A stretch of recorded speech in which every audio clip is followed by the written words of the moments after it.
Quoi, t'es sérieux? La dernière vidéo a été supprimée? Et en plus, je me suis fait strike! Ouais, mais c'est quoi la raison? Quoi? Mais vas-y, si c'est comme ça sert plus à rien YouTube.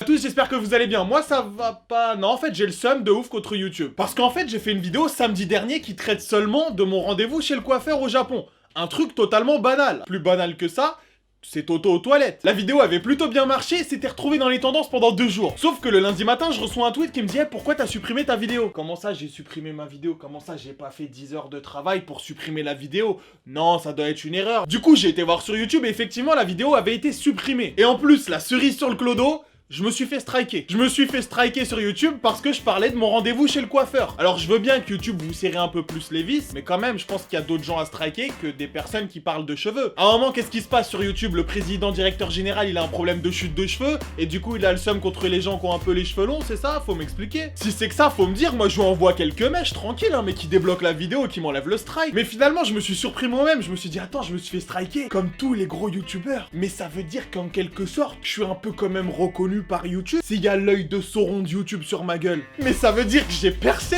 Bon, du coup, je t'avoue que ce strike, je l'ai plutôt bien pris, ça m'a fait rire. Surtout quand j'ai vu le type de vidéo qui a déclenché ce strike. Quand tu te fais supprimer une vidéo sur YouTube et striker, t'as un recours, un seul recours. Tu peux contester le strike une seule fois. Du coup, bah bien sûr, je vais contester. Je clique sur le petit formulaire et là, il est écrit qu'on ne peut contester qu'une seule fois. Et si c'est rejeté, tu ne peux plus contester pendant 3 mois. Alors, je sais pas qui a fait ces règles. Mais petite moustache irait sur le côté, hein. Bon, du coup, je m'apprête à faire la procédure de contestation. Moi, je m'attendais quoi? À envoyer des mails à YouTube, à pouvoir expliquer ça clairement? Non, t'as le droit d'écrire une phrase, une seule phrase. C'est impossible de te défendre correctement. Tu peux utiliser encore moins de caractères que sur Twitter. Au début, je voulais leur demander en détail la justification de ce strike pour pouvoir m'expliquer ensuite. Mais il y a tellement pas de place pour écrire qu'à un moment, j'ai dû mettre... Pourquoi vous faites ça? Je parlais juste de coiffeur et de cheveux. Bon, et normalement, quand tu contestes pour une vidéo, t'es censé recevoir une réponse dans les 48 heures, après analyse de la vidéo. J'ai reçu une réponse 2 minutes après avoir contesté. Ce message s'adresse à la personne qui a analysé ma vidéo après ma contestation. Comment t'as fait pour analyser le problème en 2 minutes, sachant que la vidéo fait 10 minutes? Tu n'as même pas eu le temps de regarder la vidéo. Comment ton choix est venu? Dans la vraie vie, ça donnerait à peu près ça. Excusez-moi, monsieur, est-ce que vous pouvez re-regarder la vidéo parce que je parlais juste de coiffeur et je vois pas du tout. Non, c'est mort, dégage. Le mec, il a été encore plus rapide qu'un éjaculateur précoce. Après, je me suis dit, bon, peut-être, si l'analyse a été si rapide, c'est peut-être qu'il y a vraiment quelque chose dans la vidéo. Du coup, j'ai re-regardé la vidéo. Non, je t'avoue, j'ai pas trouvé. J'ai même pris des notes et on va analyser ça ensemble. Alors, à un moment dans la vidéo, je fais une petite blague sur Squeezie.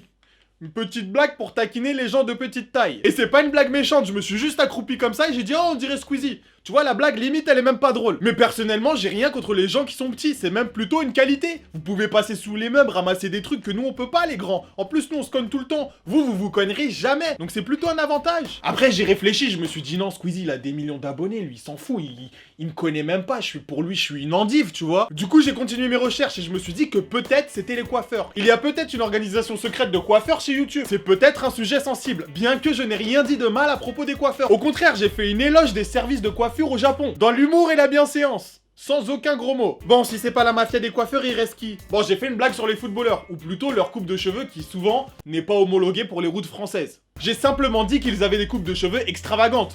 Même parfois, il y en a, on dirait, ils ont posé des écureuils volants sur le crâne. Je veux pas me faire striker encore une fois, donc j'ai peur maintenant de dire les choses. Et pour démontrer la formule que coupe de cheveux de footballeur est égale perroquet multicolore, j'ai utilisé une photo de Neymar. Après, je pense vraiment que Neymar, il en a rien à foutre de mes vidéos. Donc, ça peut pas venir de lui. Ensuite, j'ai utilisé un mot qui peut être sensible dans certaines phrases, mais qui veut simplement dire heureux. Le mot gay. Et le pire, c'est que lorsque j'ai utilisé ce mot, c'est même pas pour faire une blague, mais c'est pour dénoncer un préjugé qui existe en France. Je voulais faire la comparaison des préjugés d'un coiffeur en France et d'un coiffeur au Japon. Bon, je t'apprends rien. En France, dans les films, les séries, les documentaires animaliers, tout ce que tu veux. En général, en France, il existe le préjugé comme quoi un coiffeur mec, voilà, il y a des chances qu'il soit homosexuel. Et ça, c'est pas moi qui le dis, c'est la France, c'est les préjugés. Les préjugés, je dénonce les préjugés, c'est pas bien. Voilà. Sinon, tous les Chinois, ils ont des petites bites. Et c'est pas gentil aussi. Et j'ai utilisé ce préjugé qui existe en France pour montrer le préjugé qui existe au Japon, comme quoi les coiffeurs, ça serait des chauds lapins qui courent après tout ce qui bouge. Seulement pour démontrer que les préjugés varient d'un pays à l'autre. Non, du coup, je pense pas que c'est pour ça. Tu peux pas dénoncer des préjugés et te faire striker derrière parce que t'as dénoncé quelque chose. C'est pas possible. Non, du coup, là, je savais pas, tu vois, il y avait plus rien. J'ai analysé toute la vidéo, je me suis dit pourquoi. Finalement, sur YouTube, j'ai vu que tu pouvais savoir pourquoi la vidéo a été strikée. Du coup, j'ai été voir. La raison de suppression de votre vidéo est le spam et les pratiques trompeuses. Alors, YouTube, si c'est le spam, si vous voulez, j'arrête de publier des vidéos sur votre plateforme. On va passer sur Dailymotion. Sérieusement, quand t'es youtubeur, comment tu peux être accusé de spam? Ça veut dire quoi? Je dois arrêter de publier des vidéos? Ou alors j'arrête de répondre aux commentaires des gens? Moi je trouvais ça plutôt agréable de communiquer avec la communauté. Phrase super dure à dire. Tu peux essayer, communiquer avec la communauté, c'est pas si facile que ça. Ensuite, pratique trompeuse. Alors je suis peut-être le seul youtubeur en 2017 qui n'a fait aucun placement de produit pour le moment sur sa chaîne. D'une part parce que on m'a proposé des trucs qui puent la merde, mais ça je vous en parlerai une autre fois. Comment ils ont pu voir des pratiques trompeuses dans la vidéo? Je raconte juste mon expérience chez le coiffeur. Ah, il y a peut-être une phrase. Ah si, il y a peut-être un truc qui était trompeur. À un moment j'ai dit, si tu lâches un pouce bleu, ça va sauver des plantes en plastique. Peut-être c'est ça qu'ils entendent par trompeur. C'est vrai, ça sauve pas des plantes en plastique. Je suis désolé pour tous ceux qui ont cru qu'elle allait sauver des plantes en plastique en mettant des pouces bleus. Mais non, c'était un mensonge. C'était vraiment une pratique trompeuse de ma part. Je m'excuse. Non mais sérieusement, arrêtez les conneries YouTube. Ensuite, on m'a dit que c'était peut-être le titre de la vidéo. Le titre, c'était « Mes cheveux, que m'a-t-il fait? Mon coiffeur au Japon ». Bon bah y a pas de mensonge, que m'a-t-il fait? Il m'a fait une coupe de cheveux. Le monsieur de YouTube, celui qui a analysé s'il pensait que c'était un traquenard, mais non, qu'est-ce qu'il m'a fait? Une coupe de cheveux? Y a pas mensonge, y a pas tromperie sur la marchandise. Après quand les youtubeurs gaming ils mettent un titre genre ouah il m'a tué dans un fossé plein de zombies, c'est pas la réalité mais tu le sais très bien. J'ai pas dit j'étais avec mon coiffeur dans un champ de zombies, il m'a tiré dans la tête, non j'ai pas dit ça. J'ai juste dit mon coiffeur qu'est-ce qu'il m'a fait à mes cheveux? Bah, il m'a fait une coupe de cheveux, voilà. Donc ça pouvait pas être le titre non plus. Après avoir fait ma propre analyse, j'étais persuadé qu'il n'y avait rien de trompeur ou de spammeur dans la vidéo. Du coup, je voulais recontester la vidéo, mais tu ne peux pas, tu ne peux recontester qu'une seule fois. Et quand le mec avec la petite moustache et les cheveux sur le côté, il a dit non, c'est mort. Du coup, j'ai envoyé un mail au SAV de YouTube pour avoir plus d'informations. Bonjour monsieur le Pandaman, je suis Richard de chez YouTube. J'ai bien vu votre contestation, malheureusement je ne fais pas partie du service qui gère ces problèmes. Il me semble qu'ils vous ont déjà répondu et que votre demande a été rejetée. Passez une très bonne journée. YouTube. Du coup, je lui ai répondu, mais dites-moi au moins quel est le problème, parce que si je ne le sais pas moi-même, je risque de le reproduire encore une fois dans une autre vidéo et de me refaire striker. Bonjour, monsieur le Pandaman, je suis Richard du service client de YouTube. Je ne fais pas partie du service apte à répondre à vos questions, mais il me semble que le service dédié à ces problèmes vous a déjà répondu. Passez une très bonne journée.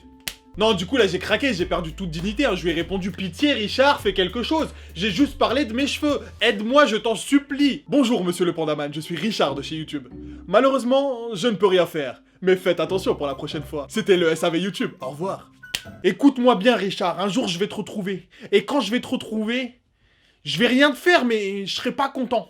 Je serais vraiment pas content. Non, du coup, j'ai abandonné l'idée de communiquer avec YouTube, hein, parce que pour eux, si t'es pas Cyprien, t'es aussi visible qu'un caméléon dans un champ de caméléons.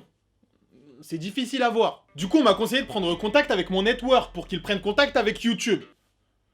Bon bah si vous voulez. Bonjour, je suis Sylvie, le SAV de votre network. Je ne gère pas ce genre de problème, mais vous pouvez consulter le SAV de problème du network. Je vous laisse donc contacter par vous-même le service qui s'occupe de ce genre de problème. Bonne journée, le SAV de votre network. Ah, du coup, j'ai contacté le service qui s'occupe de ce genre de problème. Bonjour, monsieur le Pandaman, c'est Romain de chez votre network. Alors, j'ai regardé votre problème et je vous conseille de contacter YouTube. Moi, je ne peux rien faire. Ah! Sérieusement, c'est le poisson qui se mord la queue. Je sais très bien que j'ai rien fait de mal, mais je ne peux rien faire. C'est comme si j'avais un godemiché dans la bouche. Je peux m'exprimer, mais il y a personne qui comprend ce que je dis. Finalement, j'en rigole de cette histoire, mais quand il réfléchit, c'est beaucoup moins drôle. Parce que là, c'est quand même la liberté d'expression qui est touchée, et encore dans une vidéo où j'ai rien dit de particulier. Alors imagine pour les autres youtubeurs qui sont encore plus directs que moi. Et ce qui m'attriste, en fait, c'est même pas la thune, parce que si tu me suis depuis le début, tu sais que j'ai monétisé la chaîne que depuis janvier. Et que si tu regardes une de mes vidéos les premiers jours, elles ne sont pas monétisées. YouTube ne me rapporte presque rien. Mais c'est plus le fait d'avoir travaillé sur une vidéo pendant plusieurs heures pour essayer de faire rire les gens et que finalement on te dit ah bah non je suis désolé, on va te supprimer la vidéo parce qu'elle est pas ad friendly. Parce qu'on peut pas faire des thunes en posant des pubs dessus. Là je vais m'adresser à YouTube et c'est sincère. Si vous trouvez que mon contenu n'est pas ad friendly pour faire des thunes, démonétisez les vidéos, mais ne les supprimez pas. Moi à la base si j'ai commencé YouTube c'est pour faire rire les gens, alors ne m'empêchez pas de le faire s'il vous plaît. Démonétisez-moi, mettez les vidéos interdites aux moins de 18, mais s'il vous plaît ne les supprimez pas. On dirait pas comme ça mais c'est plus de 10 heures de travail par vidéo. Et quand quelqu'un vient me voir en me disant ah j'ai pas eu le temps de voir ta dernière vidéo avant qu'elle soit supprimée, et bah franchement ça fout les boules. Voilà, maintenant en attendant je vais devoir faire attention à tout ce que je dis dans les vidéos, à essayer d'être le plus lisse possible comme tous les autres youtubeurs. Parce que finalement je sais toujours pas pourquoi je me suis pris un strike. Et j'ai surtout pas envie que ça se reproduise. Si toi aussi t'es youtubeur ou même si t'es un viewer et tu penses que ce problème là va causer des torts à YouTube, bah je t'invite à partager la vidéo partout autour de toi, de mettre un pouce bleu et de mettre des commentaires pour essayer de la faire partir dans les tendances et que peut-être quelqu'un chez YouTube la voit. Malheureusement je suis pas Norman ou Cyprien et ça m'étonnerait que quelqu'un m'entende. Et là je pense parler au nom nom de tous les youtubeurs qui ne vivent pas de YouTube. Si vous voulez, retirez-nous le peu de sous que vous nous donnez, mais laissez-nous partager notre passion. C'était le Pandaman. Peace. Ah ouais, j'ai oublié, on va tester le robot de YouTube juste pour voir s'il a merdé. On va re-uploader la vidéo qui s'est fait supprimer sur une autre chaîne. La chaîne secondaire, juste là, quelque part par là. Comme ça, tu peux aller voir la vidéo qui s'est fait supprimer et juger par toi-même. Abonne-toi, lâche un pouce bleu et on se revoit à la prochaine vidéo. Si la chaîne ne s'est pas fait supprimer. Peace.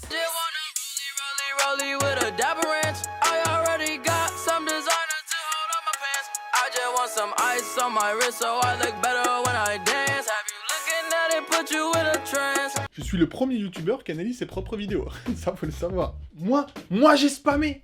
Moi, je suis le... j'ai spammé quoi? Moi, je trouvais ça plutôt agréable de communiquer avec la communauté.